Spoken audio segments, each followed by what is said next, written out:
Hello everyone, and welcome to my Bold and Beautiful Today channel. I hope everyone is having a wonderful day. Before we begin, please hit the subscribe button and give this video a thumbs up. Cleric suggests to Finn that Sheila might be alive at Il Giardino. Deacon admitted that he knew he sounded crazy, but he asked what Finn allowed. About Sheila not being dead. Finn reminded Deacon that Sheila had decomposed in Finn's home. None of it made sense to Deacon. He would seen Sheila's face and said farewell, but the person who'd been cremated had 10 toes. 10 toes, Finn, he yelled. Finn tried to put Deacon's grief into perspective, but Deacon claimed that he knew what he would seen.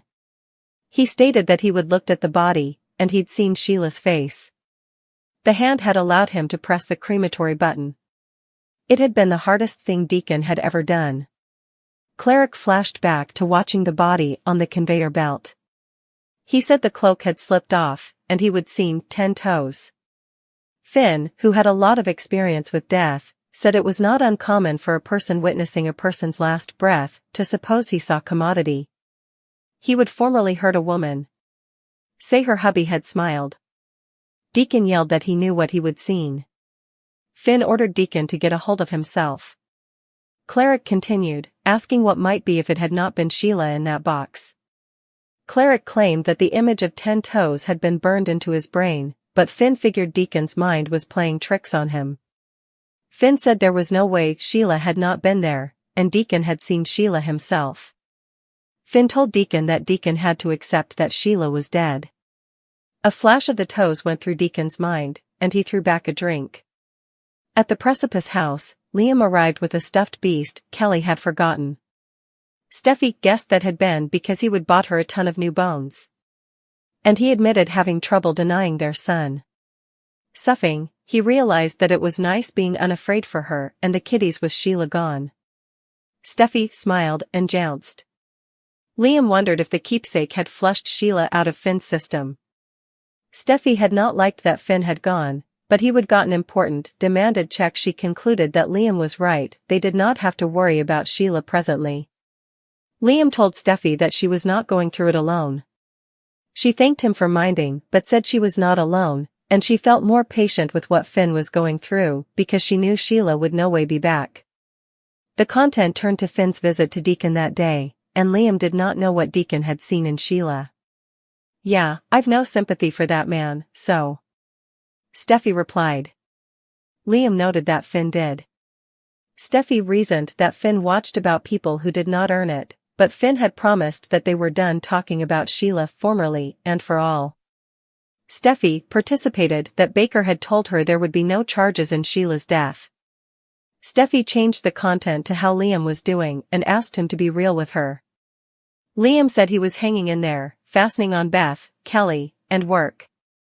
He said he might be soul-searching and asking himself uncomfortable questions, like whether he was the kind of man he would want to see his daughters with. "Not really," he replied. Liam decided that he was shamefaced of waffling between Hope and Steffi for times. He admitted he'd to figure out who he was. He stated that he just wanted to be a pater. For a while, the stylish father he could be. Steffi told him that he was a great father. She'd seen his growth and toned mindfulness and figured he should be proud of himself. Liam replied that it meant a lot coming from her. In Eric's office, R.J. bothered that Hope was stressed about the line. Hope tried to be confident about the platoon but recalled that the line had been remitted the last time Thomas had been off at R.J. said it wouldn't be that time and the platoon would look out for each other. Admitting that Thomas's absence was concerning, Hope believed she had a good game plan and talented contrivers. Hope allowed. It would be great for Luna to work with the talented Zend. Latterly, R.J. hoped his problems with Zend were in the history. R.J. allowed. He could learn from Zend. Hope asked how R.J. felt about Luna working with Zend, and with some difficulty, R.J. replied that Luna could learn from Zend, too. Hope was glad effects had healed between Zend and R.J., and though she would been leery of working on the line without Thomas, R.J.'s support had put her at ease. Hope tasted Luna would be a big part of the design. He sang his gal's praises, called her a light in his life, and said they were lucky to have Luna. Laughed, allowing of how he had not wanted to work in the family business. He was thankful to work with his family and kinsmen and said he would be erecting commodity with the woman he loved. He felt that they'd all be better for it because they had translucency and trust.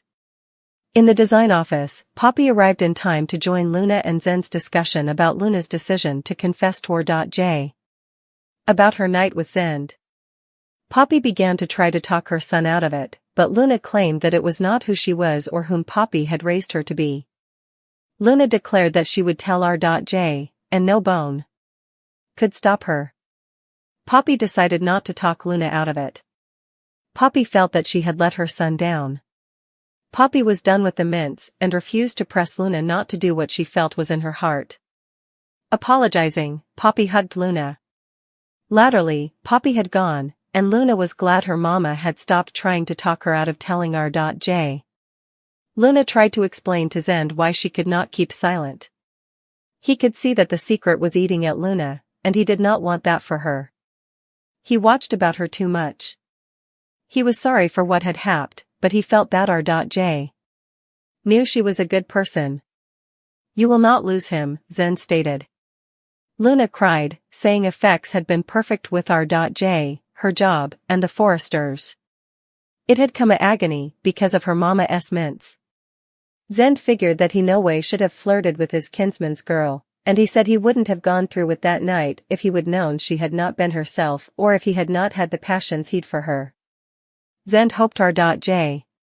handled effects well, but if he didn't, Zen was there for Luna. Deacon's toe bomb, Finn's insanity blameworthiness, the bold and the beautiful spoilers for Wednesday, April 10, 2024 are in. Deacon Sharp, Sean Cannon, informs John Finn Finnegan, Tanner Novlin about Sheila Carter's, Kimberlyn Brown, toes at the crematory.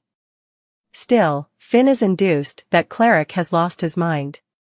Keep reading to find out what's coming up in the coming occasion of the CBS Cleaner pieces. Sheila Carter's crematory surprise B&B spoilers for Wednesday, April 10 reveal that Deacon will still be fixated on what he saw at the crematory. Cleric was prepared to say farewell one last time to Sheila. Cleric watched as Sheila's body rolled into the crematory. When the distance fell off of the body's bases, Cleric was affrighted.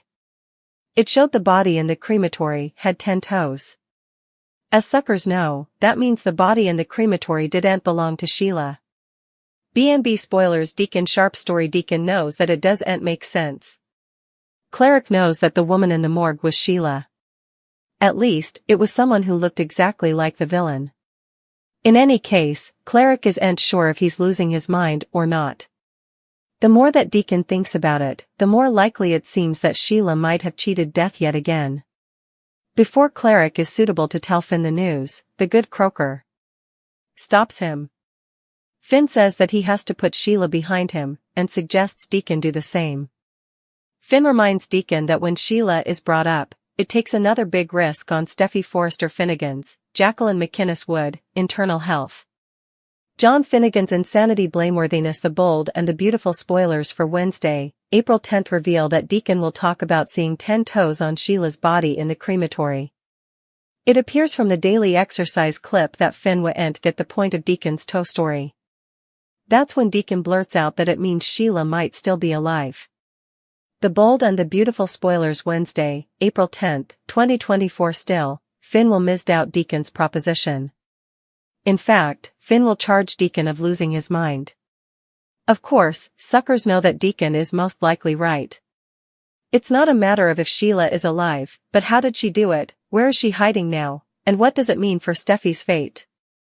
What are your prognostications for Cleric, Sheila, Finn, Steffi, and the other characters? Partake your studies in the comment section below.